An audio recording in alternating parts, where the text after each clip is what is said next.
Hello दोस्तों, आज हम डिस्कस करेंगे नीरी सिरप, सिस्टोन सिरप और एल्कासोल सिरप के बारे में।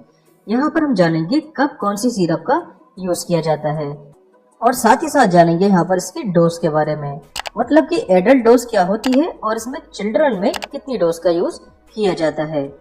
चलिए दोस्तों शुरू करते हैं। तो यहाँ पर अगर किडनी स्टोन का साइज ये 6 mm से कम होता है, तब इन मेडिसिन का मतलब कि इन सिरप्स का यूज किया जाता है। तो यहाँ पर देखिए 10 mm की पथरी इन सिरप से डिसॉल्व करके बाहर निकाल दी जाती है। तो यहाँ पर बात कर लेते हैं सिरप्स के बारे में। तो सबसे पहले बात करते हैं नीरी सिरप के बारे में। तो नीरी सिरप का यूज किडनी स्टोन को बनने से रोकने या किडनी स्टोन को तोड़ने या किडनी स्टोन को पेशाब के रास्ते बाहर करने में ये सिरप हेल्प करती है।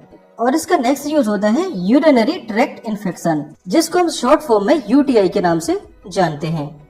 अगर देखिए पेशाब के ट्रैक्ट मतलब के पेशाब की नली में अगर किसी टाइप का बैक्टीरियल इन्फेक्शन हो जाता है तो यहाँ पर इस सिरप का यूज किया जाता है। इसका नेक्स्ट यूज होता है किडनी इन्फेक्शन। अगर देखिए किडनी में किसी तरह का इन्फेक्शन हो जाता है तो यहाँ पर नीरी सिरप का यूज किया जाता है। अब नेक्स्ट बात कर लेते हैं नीरी सिरप की डोज के बारे में। तो यहाँ पर जिसकी जो एडल्ट डोज होती है वो 2-2 चम्मच सुबह शाम पेशेंट को ये दी जाती है। और इसके अलावा बच्चों में लगभग 11 से 12 साल की एज के बच्चों में इसकी एक टेबल स्पून जो है 2 टाइम सुबह शाम पेशेंट को दे दी जाती है।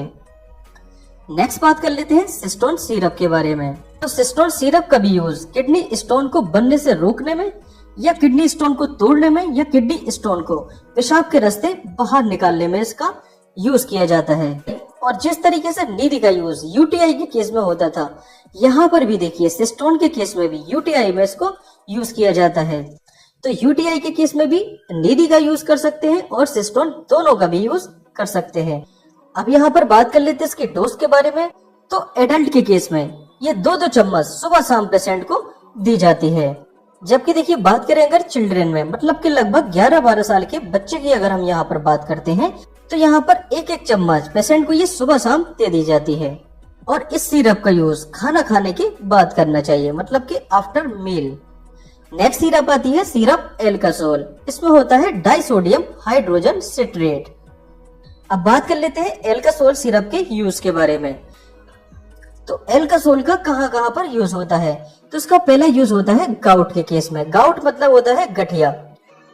तो गाउट के केस में जो जॉइंट्स होते हैं यहाँ पर यूरिक एसिड एक्यूमुलेट हो जाता है। तो एल्कासोल सिरप जो होता है वो यूरिक एसिड के प्रोडक्शन को रोकता है, मतलब कि यूरिक एसिड के बनने को ये रोकता है। और इसका नेक्स्ट यूज होता है किडनी स्टोन के फॉर्मेशन को ये रोकता है, मतलब कि किडनी स्टोन के बनने को ये रोकता है।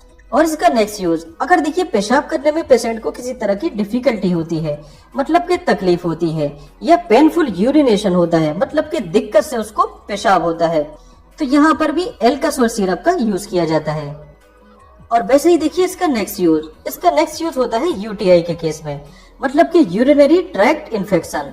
तो देखिए सिस्टोन हो या नीरी सिरप हो या एल्कासोल सिरप हो, इन तीनों सिरप का यूज यहाँ पर यूटीआई के केस में किया जाता है।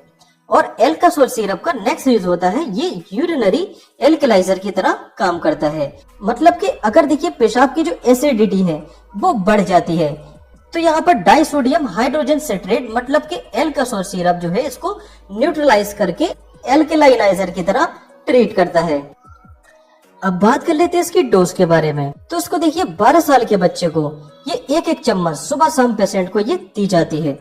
जबकि देखिए एडल्ट के केस में ये 1 चम्मच या 2 चम्मच सुबह शाम पेशेंट को दी जाती है। Okay, thank you.